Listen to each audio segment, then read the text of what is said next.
Hola, ¿qué tal? Bienvenidos a un nuevo episodio de Películas e Ideología. Esta vez nos va a tocar revisar, reseñar, criticar una película que ha sido quizás de las más impresionantes que hemos visto en este año, por lo menos. Una nueva película de Christopher Nolan y que todo el mundo ya sabe cómo se llama, Oppenheimer. Entonces, pues como todas las ocasiones, Cristian, Balam y hacemos la advertencia de que nuevamente no va a ser un análisis cinematográfico, es decir, no vamos a ver qué tan bien hecha estuvo la película, cómo fueron los efectos, cómo habían vestido los personajes, etcétera, etcétera. No vamos a recurrir a criticar las cuestiones estéticas, como la mayoría de podcasts ya lo hicieron, sin ningún problema, sino que vamos a criticar las ideas que vienen dentro de la película y vamos a tratar de comprenderlas como parte de las ideas que flotan en nuestra época y preguntarnos por qué a Christopher Nolan se le ocurrió regresar a uno de los episodios quizás más oscuros de la historia de la humanidad. Sin duda, sí. Pero bueno, Cristian, dinos entonces, comienza. Nada más un pequeño paréntesis, tranquilos, la siguiente semana viene Barbie. No se preocupen Sí. por eso. Primero nos ocupamos de lo importante. Efectivamente. Y bueno, la película inicia con la cita o una síntesis del mito de Prometeo, que, como seguramente todos saben, le robó el fuego a los dioses para dárselos a los humanos y en consecuencia fue castigado por los mismos dioses toda su vida. Y posterior a eso, en la película vemos imágenes que muestran goteos de lluvia. Golpean charcos de agua, formando círculos geométricamente exactos que en parte se entrelazan y forman intersecciones. Esto es importante porque hay todo un arco que casi la escena final vuelve a la escena inicial, como pasa casi en todas las películas de Nolan. Y lo que nos quiere indicar desde la primera imagen Nolan, desde mi punto de vista, es que hay un orden en las cosas que lo conecta todo. O por lo menos esto sugiere. Y el hombre que lo observa tan pensativo, con una profunda mirada verde, mira más profundamente que los demás, sospecha algo de este orden y, posterior en la película, como pasó en la vida real, revelará este orden y lo hará de alguna forma suyo. El resultado de estas escenas principales, de las escenas primeras, entonces yo lo dividiría en 3 capítulos, que cada uno dura más o menos 1 hora, por eso dura 3 horas, y está narrado de forma relativamente cronológica. Primero, la carrera, es decir, las influencias culturales y los encuentros con científicos muy famosos, como Niels Bohr o Albert Einstein, entre otros. Y lo que creo que funciona bien en esta parte de la película es el esbozo de la personalidad de Oppenheimer, es decir, las influencias sobre él o sobre ella, que vemos que la figura de Oppenheimer se compone de fragmentos y partes individuales de una cierta manera cúbica, porque vemos una escena en la que observa una pintura del cubismo que muestra ya la necesidad de la contradicción o de la fisura, si quieres.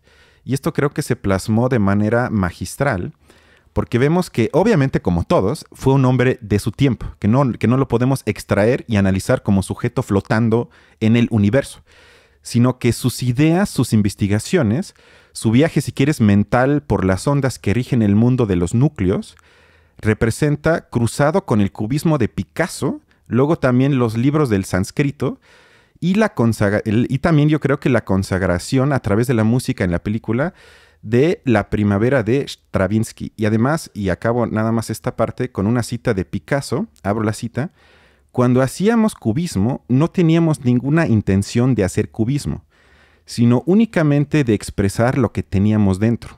Cierro la cita. Y creo que con el inicio de la película, Nolan nos quiere aventar y de alguna forma advertir que él tuvo la necesidad de narrar la película como lo termina haciendo, fragmentada, cronológicamente un poco revuelta, porque el tiempo de ese entonces, y él dice que esta es una película a través de los ojos del personaje principal, tiene la necesidad entonces usar las herramientas del cine de una forma similar al objeto que trata de presentar en la película, es decir, fragmentado, como el cubismo, como las imágenes de Picasso.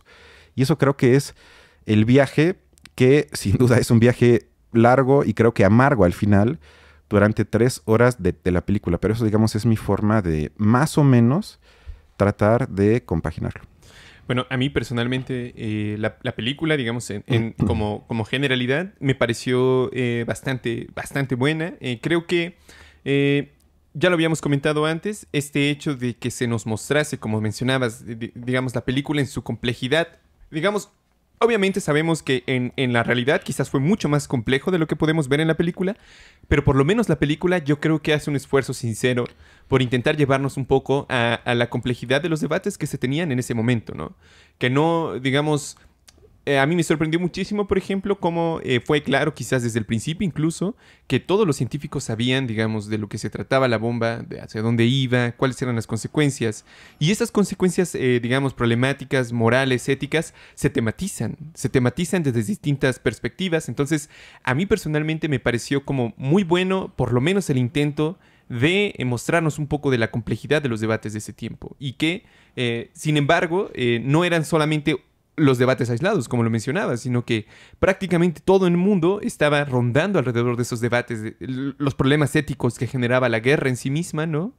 Los problemas incluso, digamos, de cómo interpretar la guerra mundial, cómo interpretar el fascismo, qué fue lo que provocó el fascismo en el mundo, qué iban a hacer las democracias en ese momento para combatirlo, qué iban a hacer los intelectuales, hacia dónde se iban a ir. O sea, realmente fue una época muy convulsa y me parece que por lo menos eso sí está retratado en la película. Personalmente, digamos, como crítica tangencial, a mí no me termina de convencer esa forma de Nolan de narrar todo como muy rápido, como que las escenas pasaban muy rápido, muy rápido, muy rápido. Pero bueno, yo, digamos, más allá de un disgusto que me genera, no veo mayor problema en ello. Si uno la ve como una segunda o tercera vez, alcanza a darse cuenta, digamos, de los argumentos y yo no veo como ningún problema. Pues bueno, yo creo que la película inicia muy fuerte, muy fuerte. Esta frase de Prometeo le dio el fuego a los hombres y por eso fue encadenado, digamos, haciendo alusión a que tuvieron la capacidad de encontrar algo con lo que podían autodestruirse, ¿no? Yo sin duda creo que fue magnífica. Y a mí me recuerda también un poco, creo yo, a la película de Stanley Kubrick, en muchas cosas, digamos, la de Odisea del Espacio 2001, ya habíamos hablado antes del programa, de algunas similitudes entre la técnica cinematográfica de Nolan y de Kubrick. Y de Kubrick, pero particularmente esta idea, digamos, de cómo la humanidad encuentra, por ejemplo, en la de 2001, ¿no? Encuentran como un aparato como muy distinto que de repente les da la ventaja a un grupo de humanos sobre el resto, ¿no? Y que eso los vuelve como súper poderosos, etcétera, etcétera. Bueno, yo creo que la película atraviesa diversos dilemas. A mí me gustaría, digamos, hablar un poco de cómo despertó muchísima, en general, muchísima expectativa, ¿no? Ha sido todo un fenómeno, incluso le han llamado el Barbieheimer, que, digamos, eso por sí mismo es bastante interesante. ¿Cómo es que dos películas casi diametralmente distintas, no solamente, digamos, en el tema que tocan, sino también en la forma en la que lo hacen, se presentan al mismo tiempo y generan tantas expectativas alrededor, ¿no? Yo creo que a Oppenheimer le ayudó en gran parte el actor, el principal, que recién acaba de salir de Peaky Blinders, que, digamos, es una serie totalmente aclamada justamente por su personaje. Entonces le ayuda muchísimo a esta película de Nolan, que haya sido él el principal actor. Pero, digamos, esta efervescencia que se provoca y el tema que elige Nolan para tocar, que yo creo que quizás no fue fortuito con respecto a la guerra. No sé cuánto tiempo se haya tardado en hacer la película, ni cuándo se le ocurrió hacerla, pero yo creo que no pudo haber llegado en mejor momento. Comparto eso, y sobre el fenómeno de Barbenheimer es sin duda curioso y tampoco tengo una explicación que lleve a mucho, honestamente, pero creo que en este caso sí vemos, yo creo que una especie de resurgimiento de la magia del cine, que eso puede sonar un poco romantizado, pero sí me parecen dos películas y sobre todo Oppenheimer, porque sobre Barbie hablaremos la siguiente semana, que muestra la importancia y además yo creo que lo singular que tiene experimentar una película en la sala de cine, porque hay momentos en la película que tienen impacto porque estás en una pantalla, estás frente a una pantalla en un salón oscuro y además con más personas, que creo que también eso es parte de la experiencia entre comillas, y que el juego de luces, que en la película también es muy ejemplar porque vemos escenas de color, escenas de blanco y negro, explosiones, música, silencio, juega con todo eso que forma parte de las herramientas que únicamente podemos experimentar en una sala de cine. Y creo que también en la parte de Oppenheimer ayudó que la promoción se enfocaba mucho en el hecho de que la grabaron con cámaras IMAX. Y que eso de alguna forma hace obligatorio que vayas al cine a la pantalla más grande que tengas cerca de tu casa. Porque el director hace un esfuerzo, y sin duda lo es, grabar con cámaras más caras que dificultan el proceso, pero que hacen al final la experiencia sin duda mucho más tangible. Estás mucho más inmiscuido en lo que está pasando. Y no nada más, porque casi no hay acción en la película, sino es más bien un juego de rostros, pero esos rostros gigantes en la pantalla únicamente alcanzan esa magnitud por las cámaras IMAX. Y creo que es esa combinación que llevó a que sin duda ha sido un éxito en taquilla, lo cual me da gusto porque estamos poco a poco viendo, también hablando de la huelga en Hollywood, la cual vamos a tematizar en el siguiente mes, que puede llevar no a la muerte del cine, pero que cada vez sea más difícil que se hagan películas de tal magnitud y con tal costo, sino que poco a poco quizás veamos una muerte de este cine bombástico y veamos cada vez más producciones directamente para las plataformas de streaming. Entonces, estoy feliz, aunque sobre Barbie no estoy tan feliz, pero bueno, eso ya lo hablaremos la otra semana. Pero me da gusto que la gente vaya al cine, eso es lo que quise Fíjate decir. que yo creo, bueno, yo no estoy tan seguro de que desaparezcan. Creo que más bien hemos visto que cada vez esta clase de fenómenos masivos ocurren en todas partes de la industria cultural, digamos. No solamente en el cine, sino también, hace poco lo dijimos, el concierto de Taylor Swift, los conciertos gratuitos en la Ciudad de México, las series de televisión que salen como El Juego del Calamar, que se masifican súper cabrón y en formas muy rápidas de hacerlo, la música, los artistas, digamos, que son mundialmente famosos, etcétera. Entonces yo creo que sí hay como, por lo menos, tendencia en general dentro de los productos culturales a masificarse de una forma como no la habíamos visto hasta entonces. Pero ¿no crees que Oppenheimer se sale de esa lógica? Porque es una película que toma, y como te había dicho antes de grabar, en serio al espectador, que no lo subestima, como casi pasa en muchos productos de la industria cultural que te toman de la mano y te llevan como niño chiquito. Esta película no trata un tema sumamente complejo que requiere además conocimiento por lo menos mínimo previo a verla, y todo eso no me parece muy característico de la mayoría de los productos del cine mainstream. Ok, pero yo creo que, digamos, yo apelaría a una de las conclusiones del capítulo de Taylor Swift, que es que la masificación no depende del producto en sí mismo, digamos, no está dentro de las características propias de la película el volverse masivo, no. Esa es una condicionante que adquiere cuando entra en el mercado como mercancía, y el mercado de productos culturales es el que busca su masificación. Además, Nolan es bueno. Tenet también fue buena. Bueno, a mí no me gustó, pero fue también popular, digamos, a eso voy. Incluso las anteriores de Nolan, cualquiera iría como a buscar eso. Digamos, hay circunstancias que permiten que esa película sea masificable. Incluso yo diría el hecho del tema que toca sea tan actual y el hecho de que lo sacaran del mismo día que Barbie. O sea, todo eso, digamos, ayudó de alguna manera a explicar su masificación. Pero la película en sí misma, como tú lo mencionas, sin duda se sale de lo común, de lo que normalmente reseñamos en este canal, que son la gran mayoría de las películas que prácticamente parecen enlatadas.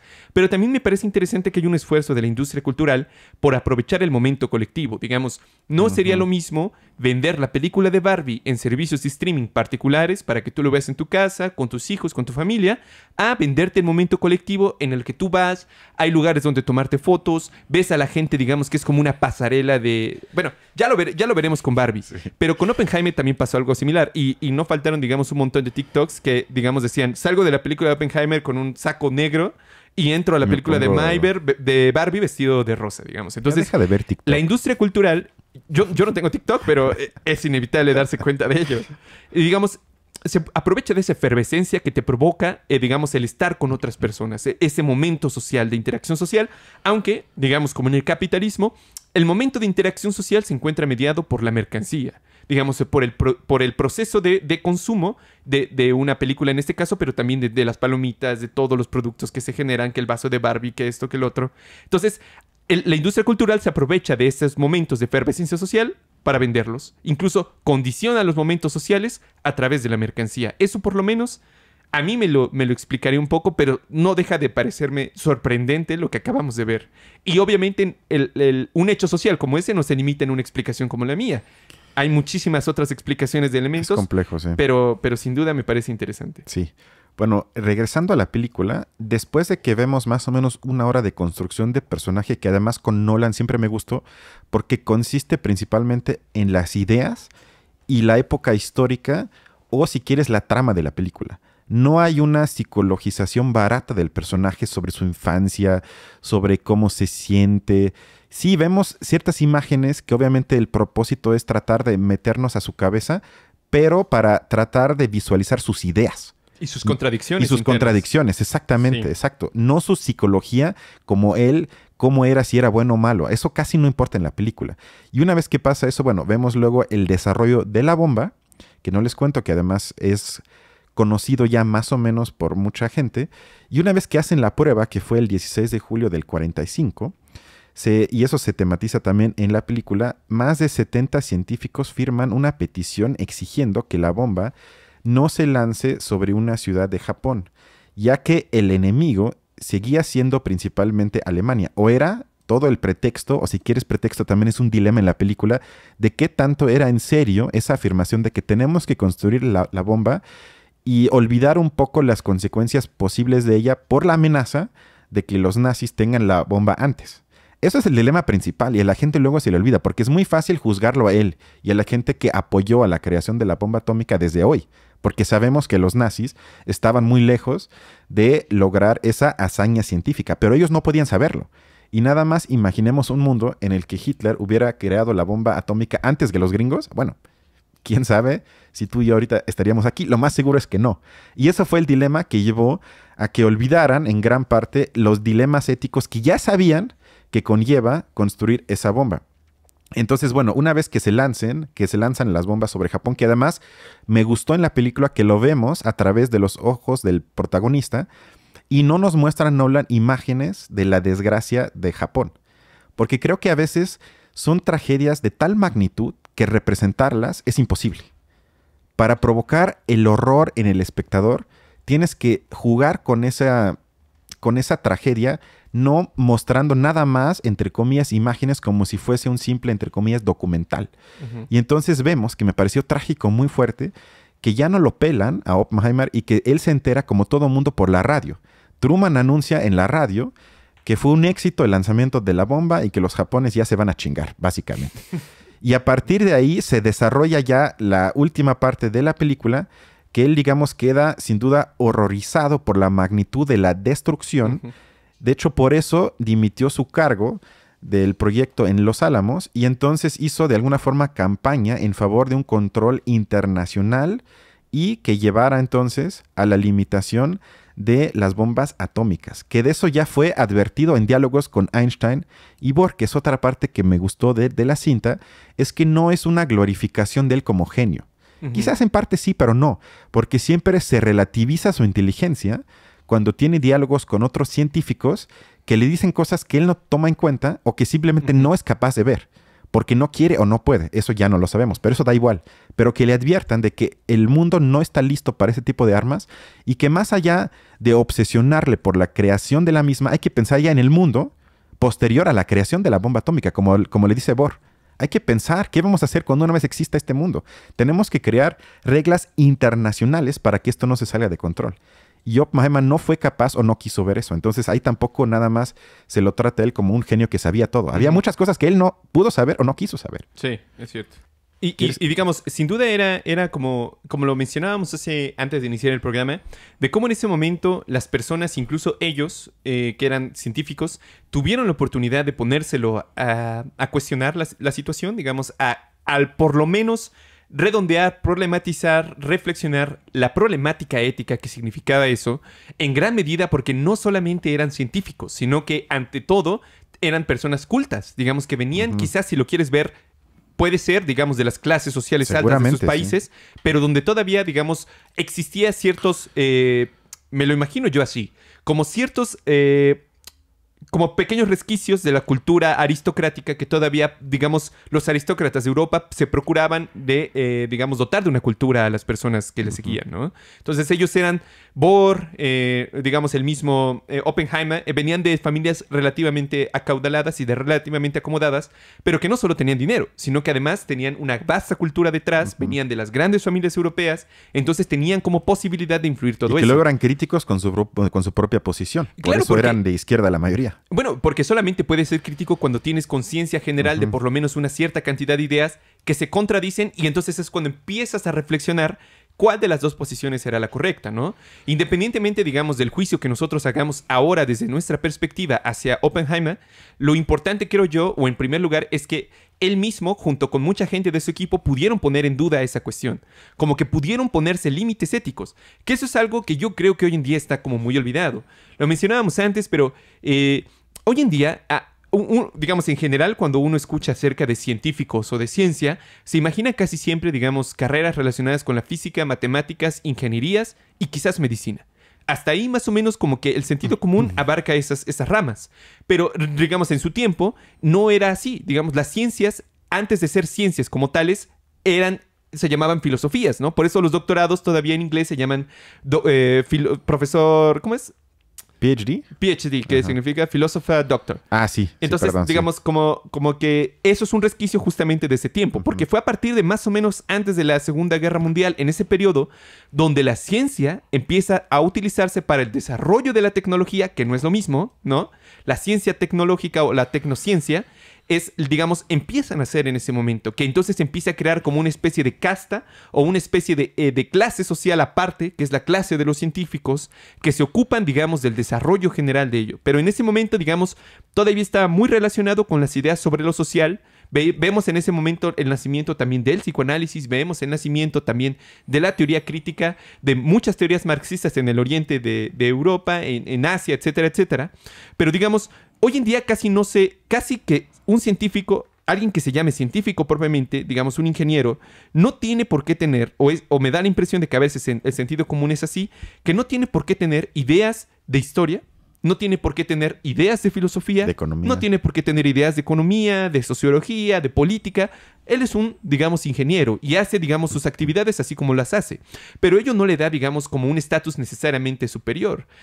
Como lo que comentábamos, hay ingenieros que, digamos, llega un punto en el que se encuentran tan inmersos en la lógica propia de su disciplina que prácticamente se van, digamos, con la conciencia que adquirieron bien o mal de la preparatoria o de lo poco que obtuvieron, digamos, de sus profesores de literatura, de filosofía, de lo que sea, y hasta ahí se queda. Porque realmente el capital no necesita nada más para funcionar. Necesita hombres que funcionen como máquinas y que funcionen eso, ¿no? Sí, expertos. Y justo en este momento empezamos a ver en ese nacimiento.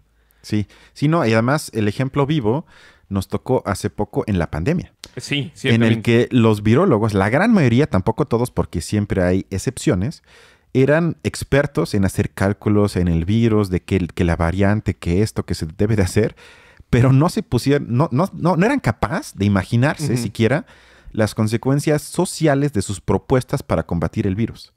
Eso decían, a mí no me toca porque yo soy experto nada más en virología, de eso sé. Y entonces lo demás ya le toca a otras personas. Ya ni siquiera asumen la responsabilidad de sus propias propuestas de políticas públicas. Que sería algo que en la película todavía vemos que la mayoría de los que salen ahí, y eso sí fue cierto en la vida real, pensaban más allá de eso. Sabían de los potenciales peligros de la creación de una bomba así, que otra vez hoy nos parece obvio, pero en ese entonces no era tan obvio, porque uno también podría decir, bueno, ¿a mí qué? A mí me interesa este tema, está fascinante, háganse bolas ustedes. Sino ellos ya sabían lo que puede pasar si se crea un arma de ese tipo. Entonces, perdón. ¿Me dejas terminar rápido con una cita ahí? Justamente una cita de Hobson, que era un historiador que ya en ese momento vivía y que de hecho tenía una beca en Cambridge justo cuando se estaba discutiendo todas estas cosas. Pero bueno, él dice lo siguiente. Cuando el físico alemán Otto Hahn descubrió la fisión nuclear a principios de 1939, incluso algunos de los científicos más activos en ese campo, como el gran Niels Bohr, dudaron de que tuviese aplicaciones prácticas en la paz o en la guerra, por lo menos en un futuro previsible. Y si los físicos que comprendieron su valor potencial no se lo hubieran comunicado a sus generales y a sus políticos, estos no se hubieran enterado de ello, salvo que fuesen licenciados en física, lo que no era frecuente. Tras el descubrimiento de las explosiones en cadena y de los efectos de la fisión nuclear, lo que vemos en la película, los Estados Unidos, Gran Bretaña y la Alemania nazi se dieron cuenta de que una gran concentración de recursos podía resolver los problemas tecnológicos más complejos en un tiempo sorprendentemente corto. Si Alemania nazi no pudo hacer la bomba atómica, y digamos, me adelanto un poco a la discusión que tendremos, pero es la visión de Hobson, si Alemania nazi no pudo tener la bomba atómica, no fue por la falta de conocimiento, sino que la maquinaria de guerra absorbía demasiados recursos y prefirieron invertir en los misiles que en ese momento prometían beneficios más rápidos. Sí que hasta hay un diálogo en la película que también creo que es una hipótesis no descartable de que a Hitler, sin duda, todo eso de la mecánica cuántica le parecía ciencia judía. Eso es cierto, totalmente, Eso es cierto. totalmente cierto. E incluso en la Unión Soviética también era visto como ciencia burguesa. En ambos lugares. En ambos Exacto, lugares. y eso fue un problema porque obviamente el costo, que eso también en la película se habla de 2,000 millones de dólares, pero ya quitando la inflación estaríamos hablando hoy en día de más o menos de 30,000 millones de dólares para la creación de una bomba. Y un proyecto en el que participaron 500,000 de trabajadores. O sea, también el esfuerzo económico para crear algo así, creo que hoy también ya nos parece difícil de imaginar. Pero otra vez vamos a trasladarnos a esa época. Entonces había, como ya anticipé, un debate, creo que se puede decir, en la humanidad entre el horror y la fascinación por este arma de poder sin precedentes. Porque después de todo, la bomba también, sobre todo por la prensa en ese entonces, fue alabada como una tecnología que prometía, según el rollo de ese entonces, el fin de una guerra devastadora y aparentemente interminable, y que en este caso se pretendía terminar con un solo golpe. Porque se habla de que la bomba de Hiroshima terminó en un segundo prácticamente con la vida de 80,000 personas, que puede parecer poco, pero más o menos para alcanzar esa magnitud de muertes tenían que lanzar 300 bombas no atómicas. Más o menos para agarrar la relación y la magnitud que era ese avance en la destrucción por parte de una bomba. O lo que te mencionaba la vez pasada, digamos, cuando, no sé, 600, 700 años, cuando llegaron los ejércitos mongoles, digamos, a alguna ciudad de 200,000 personas, que ya era una ciudad muy grande en ese tiempo, pues el ejército mongol era de como unas 60, 70,000 personas a caballo, ¿no? Y arrasaban con la ciudad y mataban a las 200,000 personas, pero tardaban días en hacerlo, ¿no? Y en esos días era un infierno, claramente, era un infierno que las personas vivían hasta que les tocaba su turno, o que directamente los sacaban, digamos, así en fila india y los iban matando uno tras otro. Bueno, en ese momento fue un segundo. Y no fueron muchas personas, fueron 2 personas las que lanzaron la bomba y ¡pum! Exactamente, sí. Entonces, quiero hacer una pequeña comparación entre lo que se hablaba en algunos periódicos y lo que ya en ese entonces era tema entre filósofos y filósofas. Que, por ejemplo, una cita del Washington Post del agosto del 45, abro la cita: aunque lamentamos esta necesidad, una lucha a muerte nos obliga a infligir el máximo daño al enemigo en el menor tiempo posible. Expresamos nuestra, que eso casi me suena perverso, nuestra gratitud sin reservas a la ciencia por haber puesto a nuestra disposición esta nueva arma antes del final de la guerra. Luego una cita en Francia del Le Monde: una revolución científica. Los americanos lanzan su primera bomba atómica sobre Japón para por fin acabar con la guerra. Y entonces, mientras había por un lado un entusiasmo por la nueva tecnología, cundía ya, por lo menos entre ciertos intelectuales de la época, entre ellos el filósofo Albert Camus, que fue uno de los pocos que puso ya una nota por lo menos un poco diferente, porque escribió en la revista Combat en el mismo mes, abro la cita: ante las terribles perspectivas que se abren a la humanidad, vemos aún más claramente que la paz es la única lucha que vale la pena librar. Y no es una plegaria, sino un mandato que debe elevarse de los pueblos a los gobiernos. El mandato de elegir definitivamente entre el infierno y la razón. Siguiendo su estela, muchos filósofos se preocuparon por la bomba atómica, entre ellos Günther Anders, del que voy a hablar en unos minutos, y sí pensaban tanto en las consecuencias éticas como políticas. Es decir, que marcó sin duda un cambio de paradigma, un parteaguas. Sí, sin duda, completamente. ¿Quieres que yo siga? Sí, continúa. Y entonces, nada más para también hacerle honor a un autor japonés, que no sé pronunciar su nombre, perdónenmelo, que fue premio Nobel en el 90, que se llamó Kensaburo Oe, y él tiene un pequeño reportaje, porque fue al Nagasaki y también a Hiroshima, y entonces traje un pequeño extracto de este escrito, abro la cita: quería combatir las mentiras de la propaganda. Según una opinión muy extendida, la bomba atómica causó efectivamente una masacre atroz pero temporal. Todo había sucedido en un instante, en un segundo.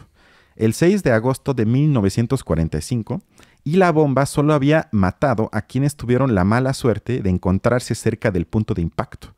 Yo mismo empecé a hacer viajes regulares a Hiroshima a principios de los años 60, es decir, ya 15 años más tarde.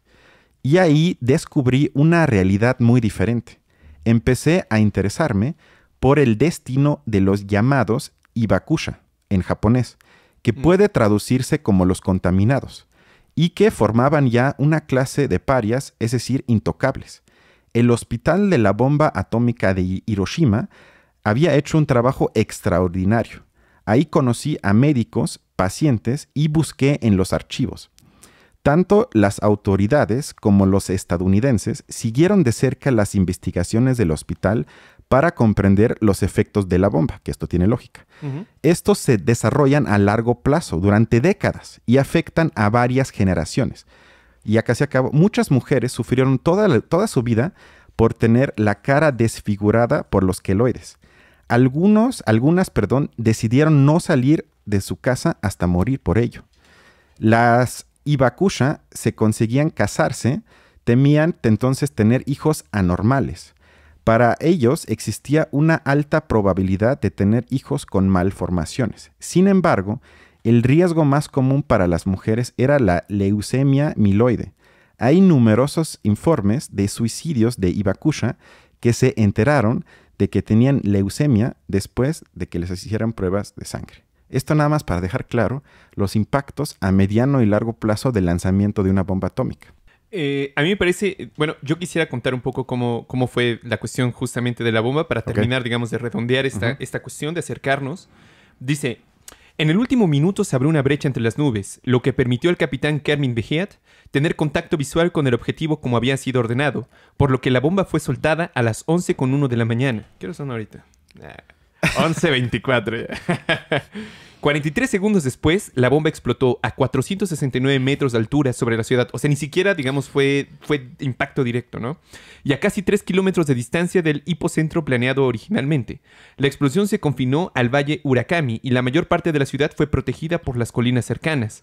La explosión resultante tuvo una detonación equivalente a 22 kilotones y generó una temperatura estimada de 3.900 grados Celsius y vientos de 1.000 kilómetros por hora. Con razón, digamos, fueron quemados en un segundo. Literal en un segundo, sí. Se calcula que inmediatamente fallecieron, o sea, en un segundo, entre 35.000 y 40.000 personas.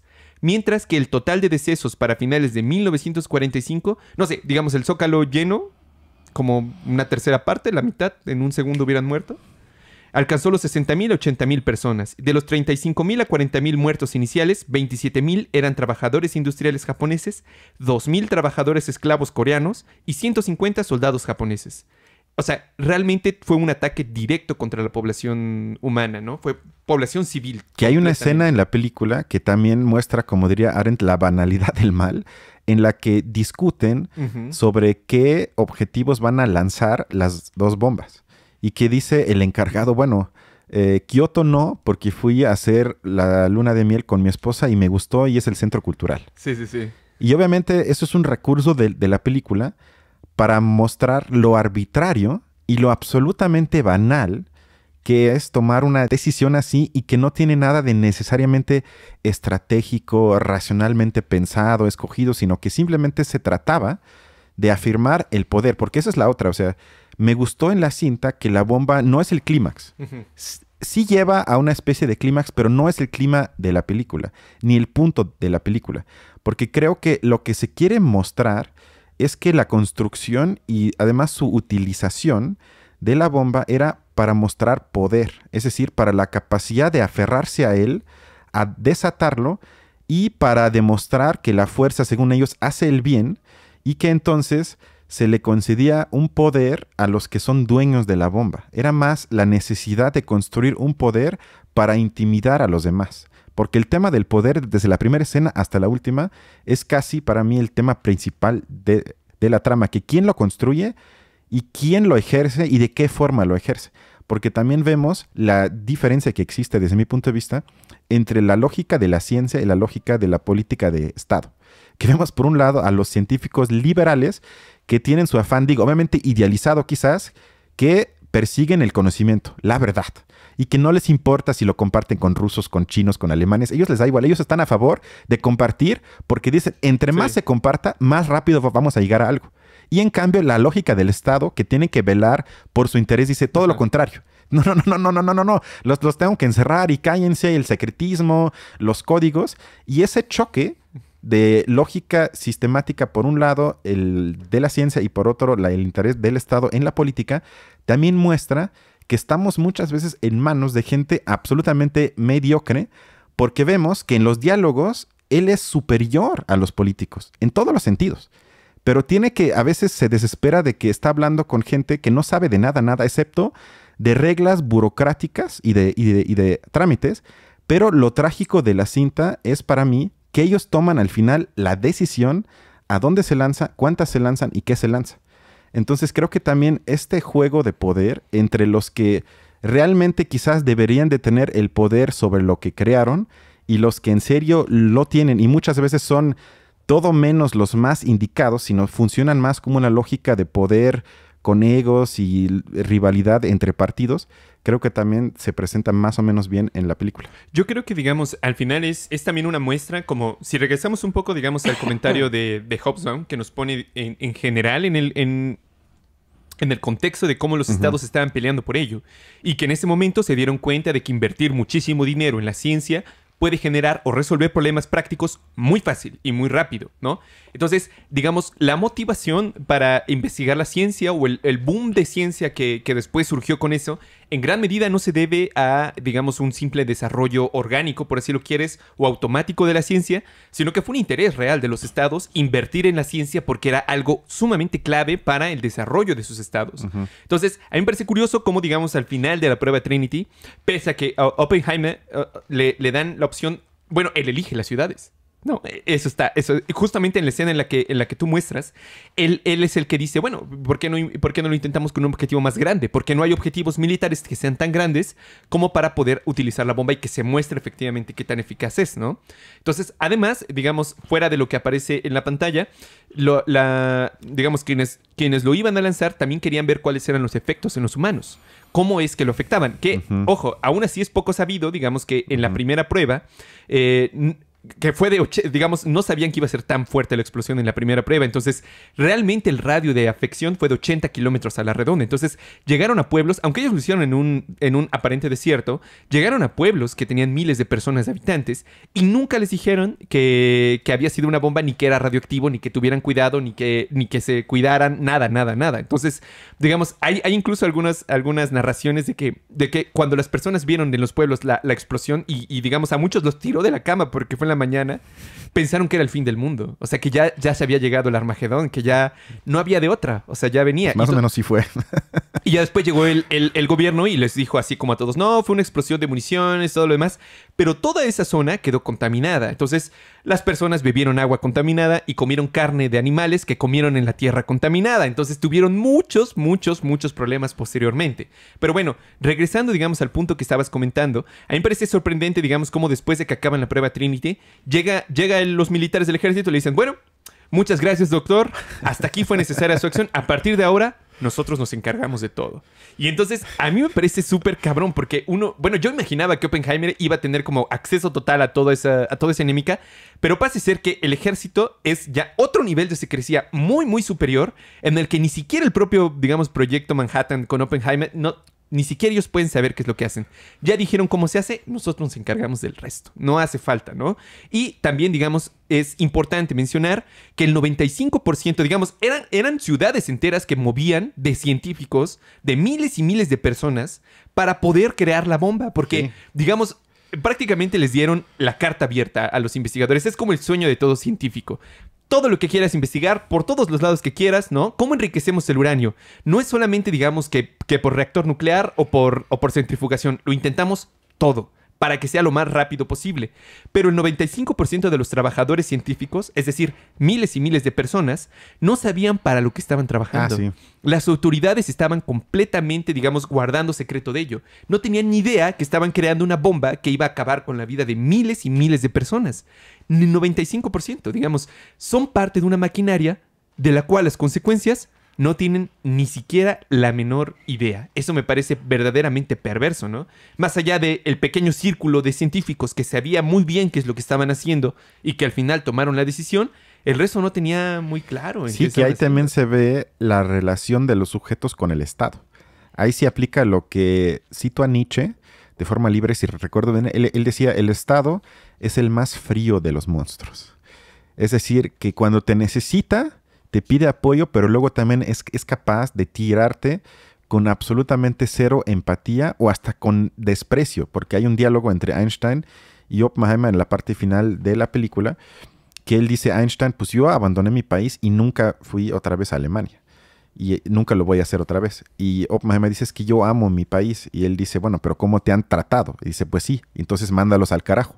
Y con país, obviamente se refiere al Estado, no a la parte orgánica del pueblo gringo, sino dice exactamente como tú dices. Y de hecho se le advierte ya por algunos colegas desde un inicio. Bueno, es que nos necesitan. Y un colega le dice, por ahora.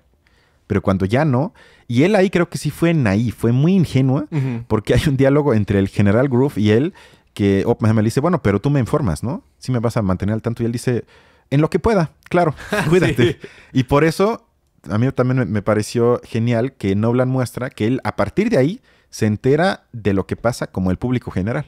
Por la radio, por el periódico, ya no tiene acceso a nada de lo que realmente se está decidiendo y el por qué.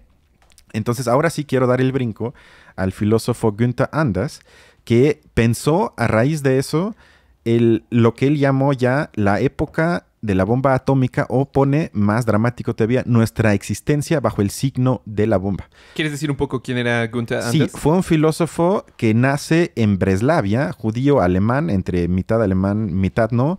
Muchas veces se conoce tristemente nada más como el primer esposo de Hannah Arendt.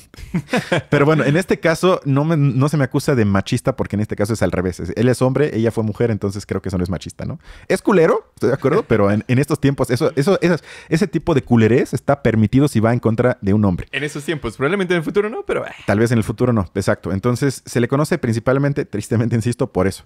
Por haber sido el primer esposo de Hannah Arendt y, digamos, fue alumno teórico de una escuela de que es una mezcla, yo le llamaría, entre Heidegger, teoría crítica, y Sartre. Y es una mezcla muy interesante y sus textos no se han leído tanto, y yo tampoco he leído mucho, y creo que para la época actual, ahorita para el podcast, es urgente redescubrir a este autor y muchas de sus ideas que me parecen muy pertinentes. Entonces, y él narra, en su última entrevista antes de morir, le preguntan cómo le fue cuando comenzó a escribir tras el lanzamiento de las 2 bombas atómicas. Y entonces dice que le costó muchísimo sentarse a escribir y tenía una hoja en blanco y no sabía cómo comenzar. Porque ahí, para él, existía un abismo entre la experiencia horrorífica y las palabras que siquiera se pueden acercar a describir el horror que ya está presente en el mundo. Sentía ahí casi una vergüenza de tratar de escribir cuando estas cosas están pasando en el mundo y que rebasan las palabras que necesitaríamos para acercarnos a eso. Entonces, nada más algo corto. Tiene un libro que me gusta mucho que se llama La obsolescencia del hombre.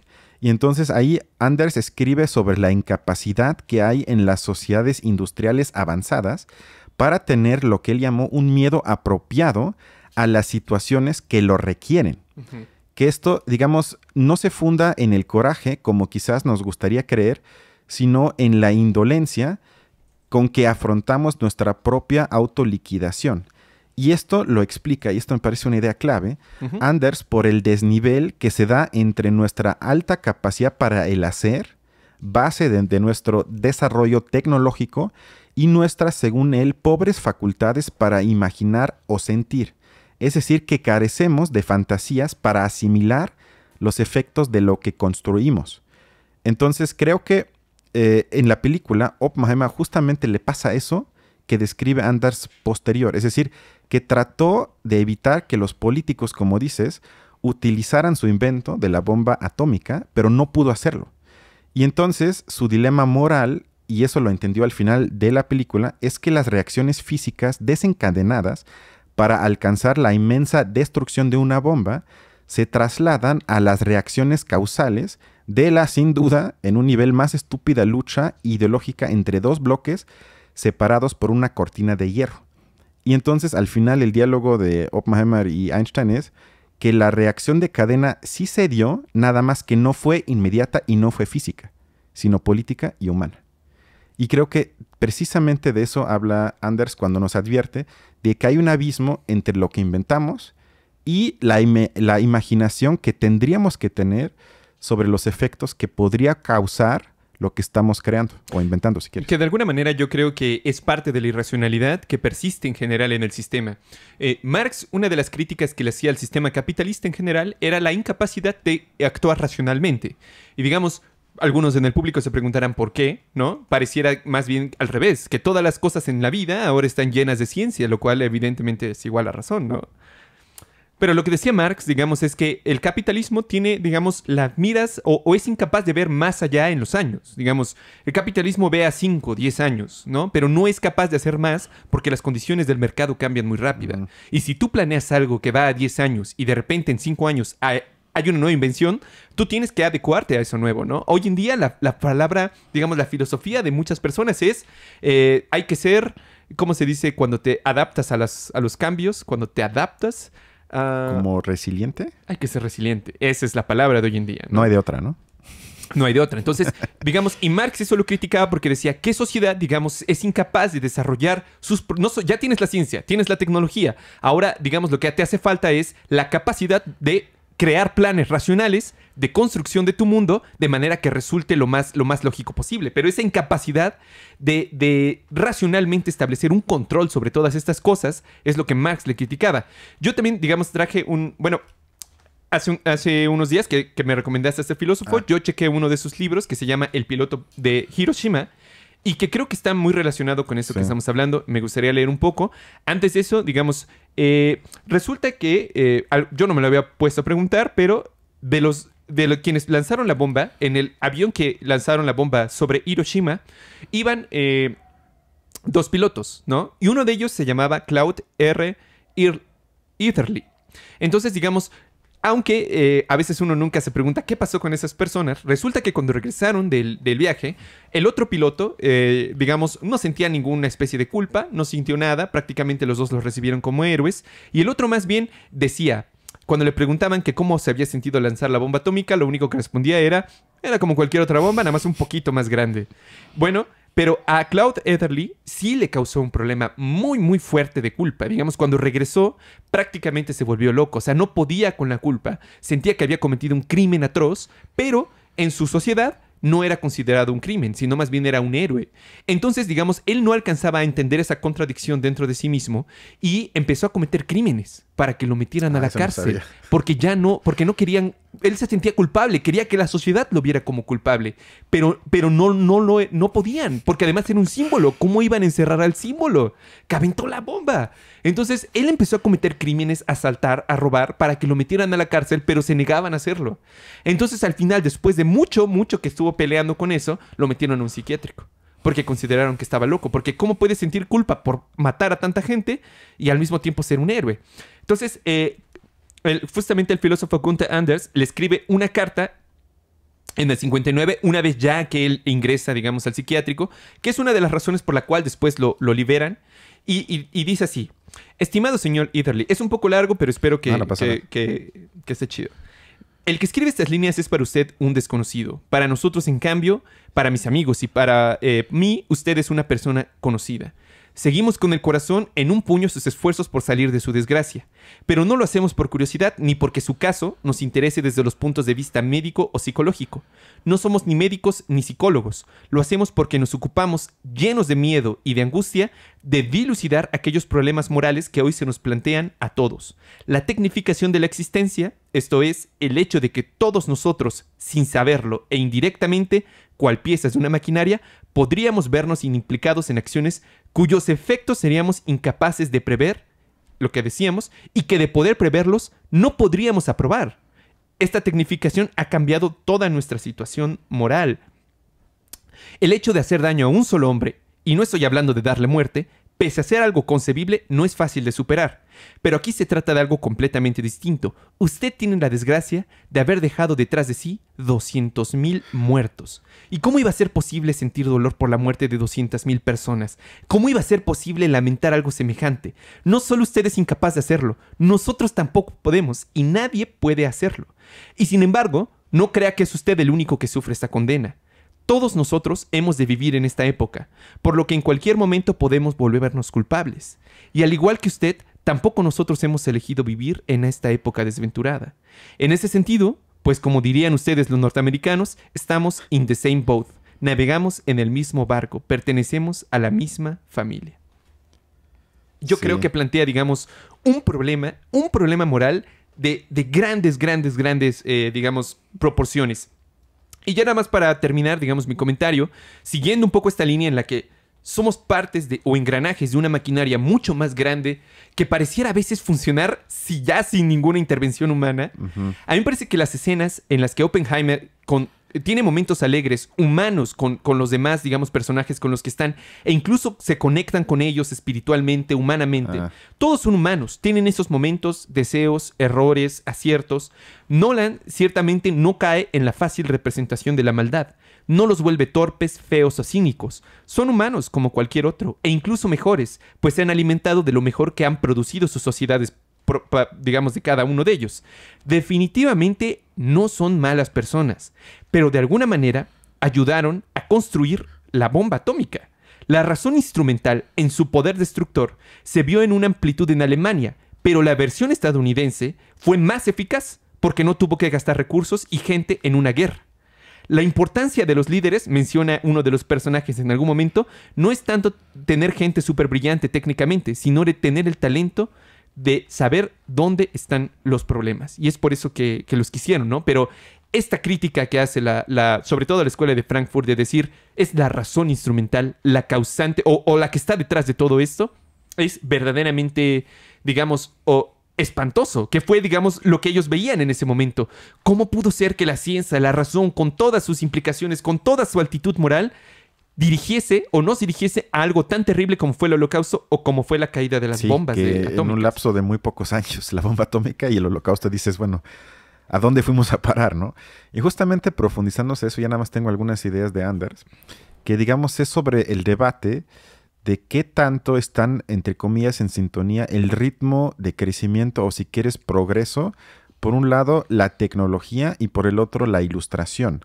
Porque creo que no están en el mismo ritmo, sino que están sujetas, como dice Anders, y tiene un punto, a la regla de las proporciones invertidas. Es decir, cuanto más rápido es el ritmo del progreso, cuanto mayores son efectos de nuestra producción, cuanto más intricada está la estructura de nuestros aparatos, más rápidamente nuestras ideas y nuestra percepción pierden su poder para seguir este ritmo. Es decir, que cuando más rápidamente se hunde nuestra ilustración, más ciegos estamos. Porque, como también dije hace rato, solo podemos temer lo que podemos articular. Incluso el llamado monstruo debajo de la cama de alguna forma lo podemos entender, es algo tangible. Y Anders dice que la amenaza es demasiado grande y por eso es invisible, no al revés. No por ser demasiado pequeña, por eso no somos capaces de verla, sino es tan grande para nosotros que no somos capaces de visualizarla. Y a esto él le llamó la ceguera del apocalipsis. Luego también, hablando de eso, hace una diferencia cierta con base en los diálogos con el piloto entre Hiroshima y Auschwitz. Porque, como bien dijiste, le escribe al piloto de la bomba atómica y entonces él ya no ve a las personas que está a punto de matar, mientras que en el campo de concentración los tenían enfrente. Entonces él dice, en Auschwitz el infierno todavía estaba hecho y operado por personas. En Hiroshima la máquina ya se ha hecho cargo de una buena parte del trabajo. La bomba atómica se convierte así en el punto de lanza de un sistema pervertido que oculta el papel que sigue estando presente de los autores humanos. Y creo que nuestro tiempo no es tan diferente en ese sentido. Y luego tiene un concepto que me encantó de los utopistas invertidos. ¿Qué es esto? Esto quiere decir, según Anders, que un utopista no invertido, es decir, normal, es el que se imagina algo que no puede generar o producir. Pero el invertido es ahora el que no puede imaginar lo que produce.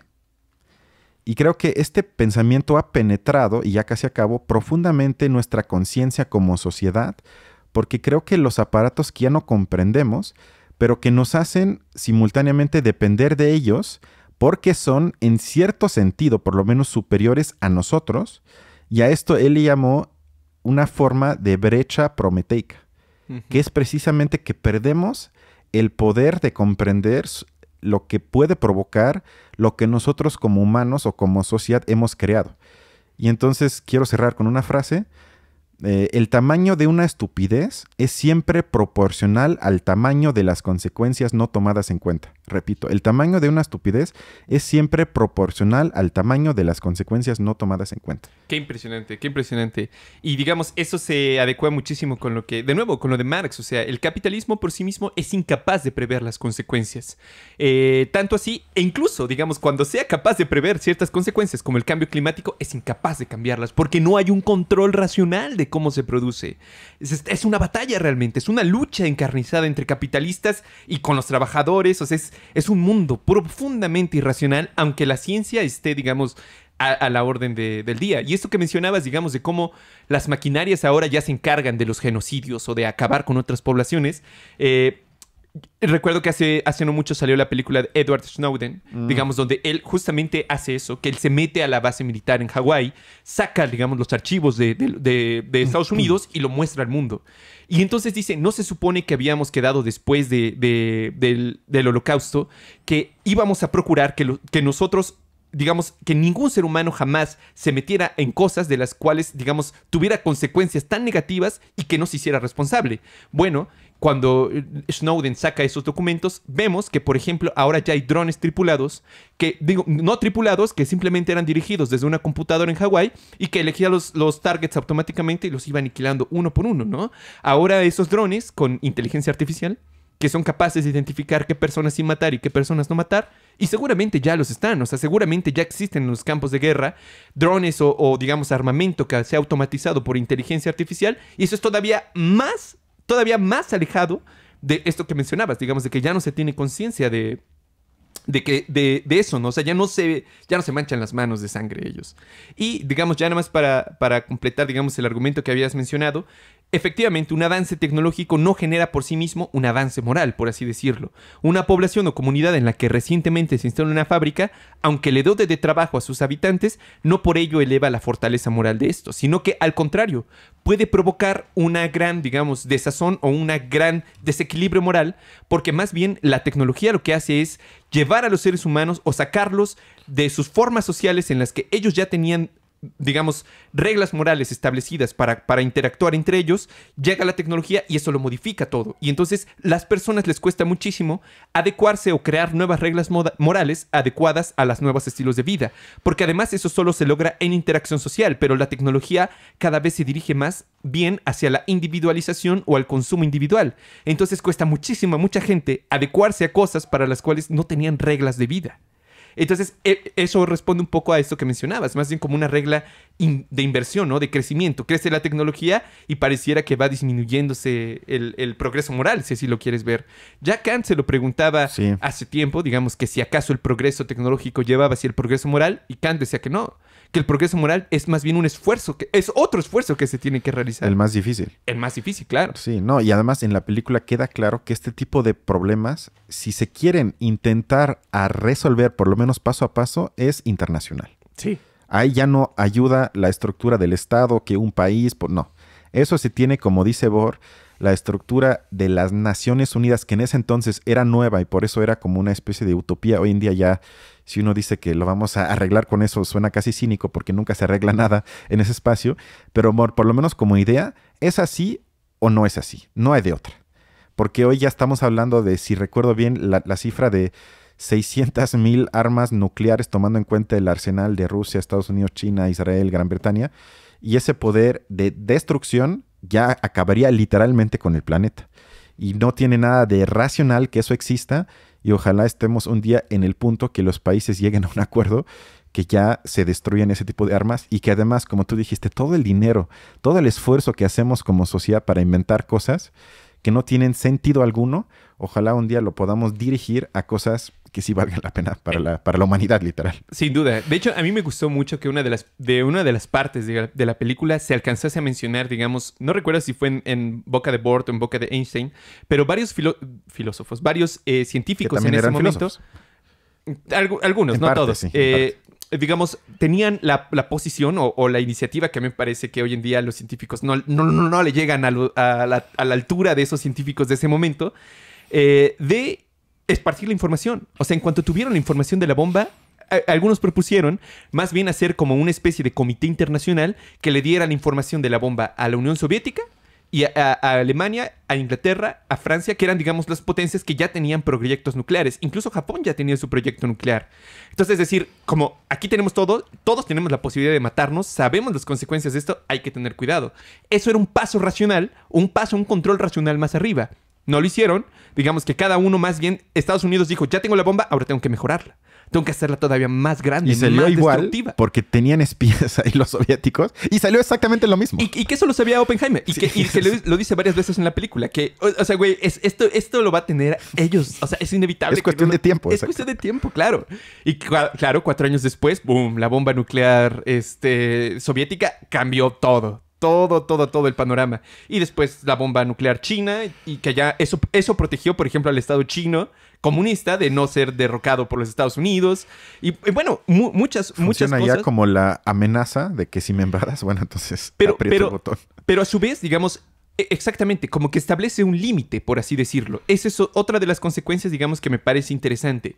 Que aunque no lo quisiera, el hecho de que varios tuvieran la bomba nuclear, particularmente la Unión Soviética y Estados Unidos, generó una especie de solidaridad internacional, al menos en ese ámbito, que se limitaba a decir, los conflictos no van a llegar más allá de esto, o no pueden llegar más allá de esto. De alguna manera, el hecho de que existiera la destrucción mutua, permitió que más bien tuvieran puntos de acuerdo, tuvieran puntos de volver a hablarse entre ellos. Porque hay muchas ocasiones, digamos, en las que no solamente, digamos, directamente Estados Unidos y la Unión Soviética estuvieron al borde de la guerra nuclear. Digamos, la crisis de los misiles en Cuba fue uno de los momentos más cercanos, pero no fue ni de cerca el único. Porque también hubo un conflicto en algún momento en los años 50, cuando el Estado de Israel recién había sido, digamos, inaugurado en Medio Oriente. Y obviamente había un conflicto muy grande con los países musulmanes, que siempre lo han tenido, pero en ese momento todavía lo era mucho más fuerte. Y hubo un momento en el que estuvieron así de nada de enfrentarse, porque Israel ya tenía digamos, como el poder nuclear. Uh-huh. Entonces, y por el otro lado, muchos de los países musulmanes estaban más bien aliados con la Unión Soviética. Entonces, era como un conflicto. Ahí hubo uno muy duro. E Israel y los musulmanes, como eran, digamos, no sé si muy temperamentales es una forma de describirlos, pero hubo un momento muy cercano a que Israel lanzara una bomba atómica. Y entonces la Unión Soviética le dijo, oye, llama a Israel. Le dijo a Estados Unidos, dile a Israel que no haga eso, o sea, páralos, no puede ser. Y entonces ya los gringos se metieron y cada uno, digamos, agarró a su gente y como que la llevó, ¿no? Y ahí hubo algunos acuerdos que dijeron de no, digamos, como un pacto de ciertos límites a ello. Entonces se empezaron a establecer convenios, se empezaron a establecer reglamentos, se empezó a generar esa solidaridad, digamos, al menos en ese punto, internacionalmente, que yo creo que al final es un poco lo que va a pasar con la guerra de Ucrania. No creo que se llegue a ese nivel. Esperemos que no. Porque la lógica, digamos, de mutua destrucción. De mutua destrucción se va a imponer al final. O sea, esa solidaridad se tiene que imponer, porque cualquier nación que inicie la guerra nuclear va a regresar a la edad de piedra y va a quedar, digamos, a merced de los pocos grupos humanos o de los pocos estados que sobrevivan a algo así. Estoy de acuerdo, pero aunque no lo creas, en ambos países, en Rusia y Estados Unidos, ya hay estudios y además es algo que se apoya cada vez más con lana del gobierno de cómo sobrevivir a algo así. Es decir, ¿qué tanto tengo que solidificar un búnker y qué tanto debajo de la tierra me tengo que ir y cómo lo puedo construir para mandar ahí, no sé, a 1000 personas? Luego hacer eso, y luego, porque ellos más argumentan de la raza de un país o lo que sea, para sobrevivir a algo así. Entonces yo creo que ahí está el peligro. De que si llegamos al punto que dices, bueno, voy a sacrificar todo, mato a todos, pero yo como raza superior acepto eso, mientras tenga un búnker donde de mi gente va a sobrevivir no sé cuántas 1000 personas. Es decir, el riesgo es que basta con una vez. Eso es el peligro que la gente luego pierde, porque no es que ya tengan que ser una cadena, sino basta con una vez. y se acaba esto. Para mí sería un mundo mucho más, pues sí, entre comillas sano, si esa es la palabra correcta, o igual de equilibrado si nadie tuviera. Si nadie tuviera, estaríamos en lo mismo. No estoy seguro, porque no tenía nadie antes y aún así, digamos, o sea, en el momento en el que desaparezcan las reglas generales marcadas por la bomba, empezarían las guerras en corto. O sea, rapidísimo empezarían, digamos, los pocos grupos humanos que sobreviviesen tratarían de tener control de un territorio lo más extenso que pudieran. Y eso sería de nuevo entrar a la guerra. O sea, a mí me parece más bien que nos regresaría a 500 o 600 años atrás.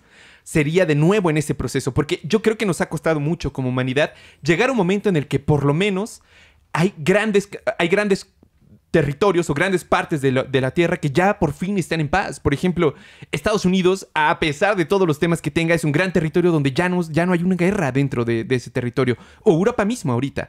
Digamos, pese a que la Europa oriental está teniendo ese problema, ya la Europa como tal, Francia, Alemania, Inglaterra, digamos, ya han generado una solidaridad que por lo menos ya no vemos que se vayan a matar entre ellos próximamente o en las próximas décadas. Eso hace 200 años no existía.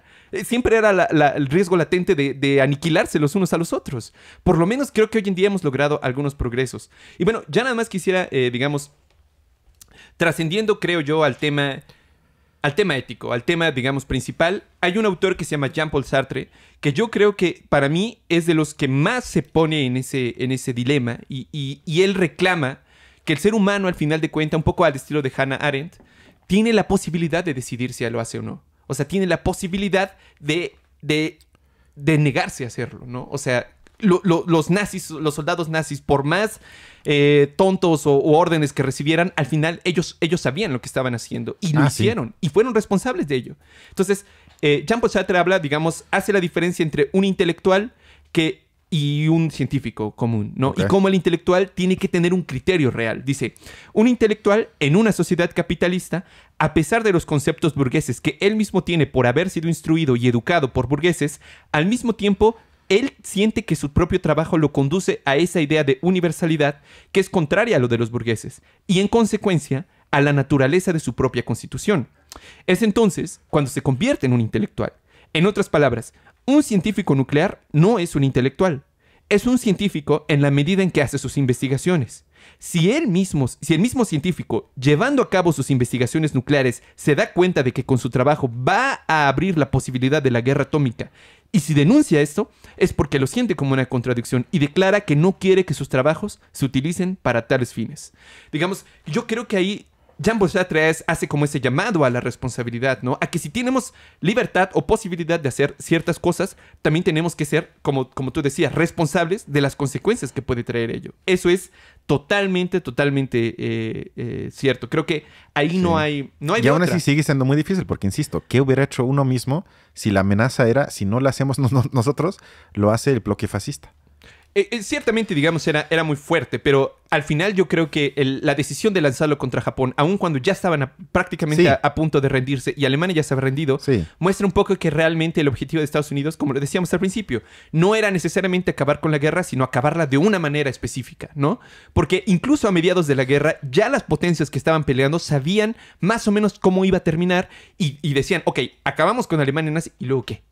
¿Quién domina aquí? O sea, la Unión Soviética se alza como también como una gran potencia mundial, sí. Entonces, y ellos querían dominar, sí, eso es correcto. Y eso llevó, que ya no es tema de la película, pero digamos fue el inicio de la Guerra Fría. Así es. El lanzamiento de la bomba atómica. Efectivamente, pero los estados de alguna manera son maquinarias de ese carácter, digamos, como grandes maquinarias que funcionan ya sin la necesidad de que haya un humano en específico que siga un cierto plan o cierto patrón, ¿no? Murió el presidente de Estados Unidos un poco antes de que acabara la Guerra Mundial, ya sabía lo de la bomba, y el siguiente, que fue Truman, no importó que cambiase de presidente, el plan siguió. No hubo nada, no hubo ningún cambio real. No. Decidió lanzarla. Hay una escena en la que Truman dice, ¿no? Fui yo quien decidió lanzarla. Pero yo creo que en el fondo no fue él. O sea, ya se había invertido el dinero, ya estaban los militares ahí puestos, ya estaba la maquinaria, ya estaban los planes. Solamente era cuestión de que se hiciera. O sea, y Truman no iba a detener una maquinaria de un estado que es mucho más grande que Truman como tal. Él simplemente es como la cara. Pero uno se pone como a pensar, o sea, realmente la sociedad estadounidense en ese momento, pese a que se decía que era democrática y todo lo demás, ¿hubiera tenido alguna posibilidad de detener la bomba o siquiera hacerlo? Es que también hay que decir que nadie sabía de los efectos de la bomba. Sabía nada más la gente que participó en el proyecto y como bien dijiste, el 5% nada más de esos sabían lo que realmente estaban haciendo. Y menos la sociedad gringa sabía. O sea, ellos ni siquiera, ellos sabían, ok, quizás es una bomba más grande. Pero más allá de eso, nadie tenía idea de los efectos, excepto unos pocos. Por eso, en ese tiempo todavía, yo no le hubiera pedido más a la sociedad gringa porque no podían saberlo. Porque estaban excluidos de la información. Y más que no había internet, sino pues vivías nada más de la radio y periódicos. ¿Qué ibas a saber? Y el compromiso de los intelectuales de no hacerlo público, de no democratizarlo, sino el compromiso de los científicos de bueno, no era un compromiso, era por obligación, hay que decirlo. O sea, tampoco era opción. No, pero digamos, tuvieron muchas posibilidades de hacerlo público. Tuvieron muchas posibilidades de decirlo ante el resto de las personas porque sabían cuáles eran las consecuencias y lo vieron después. O sea, después de la prueba de hecho, no hubo ninguno. Un grupo junta firmas para que no se lance. O sea, pero no lo hacen público. No buscan, digamos, ese apoyo público. No hay ni siquiera de cerca la idea de decir, y si lo hacemos público, quizás haya como una cierta esfuerzo de control. No. Creo que la petición sí fue pública, fíjate. Creo que sí fue pública, pero en ese entonces obviamente era muy difícil penetrar o crear, digamos, un escándalo público porque, insisto, no se sabía cuáles eran los efectos. Y tenías que además luchar contra la opinión de buena parte de la sociedad gringa que quería que sus hijos, literal, regresaran. Y eso era un argumento que si olvidas todo lo demás, era cierto. O sea, hay una perversidad ahí en esa lógica. Sí. Porque con eso salvaron miles de soldados gringos que ya no tenían que... Porque había un plan para invadir a Japón. Eso era el plan. Y eso, obviamente, en pocas palabras, siempre es un desmadre. Invadir un país nunca funciona. Y luego Japón. Y luego Japón. Que creo que nunca había perdido una guerra. No, obviamente eso no hubiera funcionado. Hubiera sido un desastre. Y para ahorrarse eso, el argumento militar, estrictamente militar, era, bueno, aventamos las bombas y con eso se van a tener que rendir y salvamos a miles de gringos. Miles de, como ellos llamarían, de nuestro bando. Entonces, bajo esa lógica, luchar en la prensa y opinión pública, incluso haciéndolo más visible, creo que hubiese sido una guerra perdida. Una lucha perdida. Sí, sin duda, pero digamos, también ya ellos sabían o eran muy conscientes de que no tenían que hacer eso. O sea, que Japón está a días de rendirse. Es que eso era la otra, que hay un debate histórico sobre eso. O sea, eso ni siquiera está definido, porque otra vez, ¿quién tenía acceso a ese tipo de información? No, pero es real. O sea, digamos, los japoneses mismos dijeron así como, no, pues ya Alemania se rindió, nosotros ya estamos presentando, eso digamos, se sabe hoy, pero en ese entonces, los científicos o si quieres, la gente intelectual, ellos no tenían acceso a la información. No, pero me refiero a los militares que lo hicieron. Los militares que lo decidieron. Sí, no, claro. Pero por ellos ejemplo, son los culpables. Pero por ejemplo, en la película se alcanza a ver como Oppenheimer sabe que ya no, digamos, Alemania se rindió y aún así él se reúne con el resto para decidir a qué ciudades de Japón lanzarla. A pesar de que ellos ya sabían en ese momento que Japón se iba a rendir, que ya no había, digamos, de otra.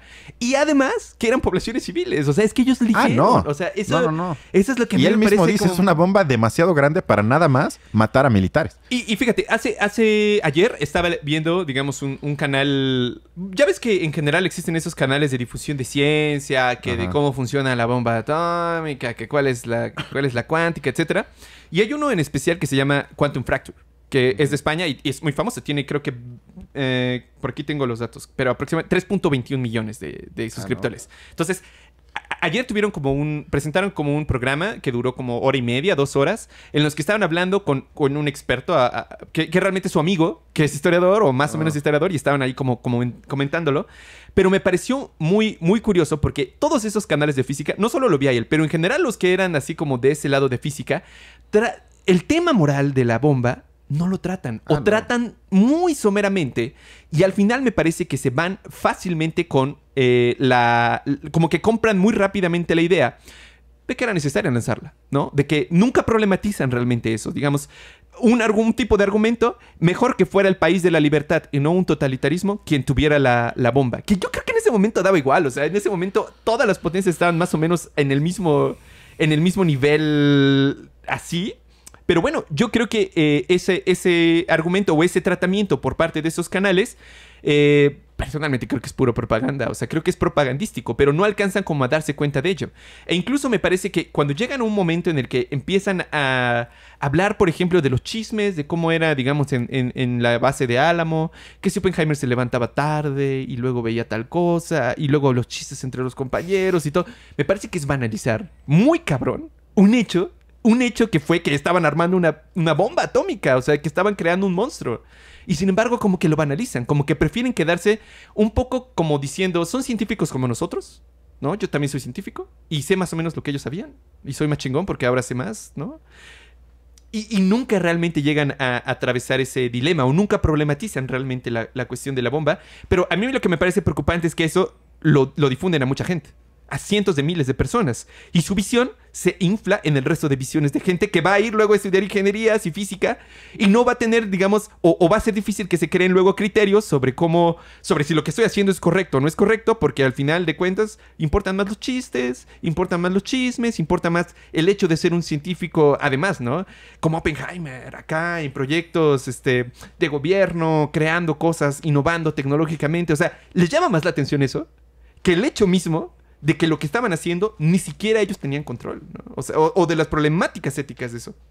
Nada, muerto. Sí, que eso tiene que ver con lo que dijiste de que ya no son la misma clase de intelectuales que eran en ese entonces. Sin duda. Que casi todos los que salen, y era cierto en la vida real, obviamente estaban conscientes y algunos, de hecho, ni siquiera querían participar o se negaron o renunciaron o criticaron, luego juntaron firmas porque estaban pensando que esto va a ser un crimen de guerra. Hay que llamarle por lo que es. Sí, totalmente. Pero yo creo que en síntesis podemos decir, como ven, la película da para muchísimas cosas que hablamos aquí y daría para muchísimo más.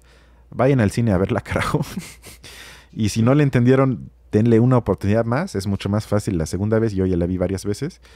Y bueno, a menos que tengas algo más, la siguiente semana vamos a analizar Barbie con más personas para que sea más interesante. Y seguramente será algo casi opuesto a lo de hoy, pero yo creo que fue una película muy oportuna y sin duda vale la pena verla, podemos decirlo, ¿no? Yo creo que sí, sin duda, muchísimo. Vale muchísimo, muchísimo la pena. Sobre todo, digamos, porque genera esas preguntas éticas que no son fáciles de responder. En ese momento no eran fáciles, en este momento no son fáciles, pero es importante hacérselas, ¿no? Y a mí me parece que la problemática principal es hasta qué punto soy responsable de lo que hago mientras obedezco órdenes. Ujú. Pero yo creo que la contrapregunta que se podría hacer es ¿qué sociedad permite que, bajo ciertas órdenes, humanos maten a otros humanos indiscriminadamente? Y hoy en día, digamos, en México, esta situación está tan normalizada, ¿no? Donde hace un par de meses, vimos un video donde militares ya tenían a los narcotraficantes prácticamente acorralados y los pusieron así todos contra las rejas y los mataron uno por uno. De nuevo, o sea, ¿qué permite que lleguemos a ese nivel? Pero además, la respuesta de mucha de la sociedad fue que bueno, qué chingón que se los echaron. De nuevo, o sea, ¿en qué sociedad estamos? En la que ver matar a humanos a otros humanos Sí. nos resulta no solo aceptable, sino que además lo celebramos. Tristemente bélica, estoy de acuerdo, sí. Pero Sí. bueno, Sí, ¿qué final espero tan que esta triste, pero- película pues genere cierta, no sé cómo llamarle, sensibilidad, que como dice, bueno, y lo dicen mucho, que no hay posición más eterna que estar a favor de la paz. O sea, creo que esta nunca va a perder vigencia. Sí, sin duda. Y es más urgente que nunca defender esa posición en contra del bloque que digas. Digo, eso ni siquiera está a debate. Entonces creo que esa película, que se ubica en la historia hace ya un rato, pero creo que tiene que ver muchísimo con el mundo actual. Sí, sin duda. Y que la posición pacifista creo yo que incluso es más racional que la Sí. posición que tenga la ciencia más avanzada, pero que proponga matar a otros seres humanos. Eso es completamente irracional en sí Sí. mismo. Entonces yo creo que me quedaría con esas ideas.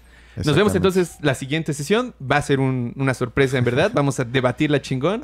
Y pues ahí nos vemos. Sin más, hasta la otra semana. Hasta Cuídense. luego. Bye.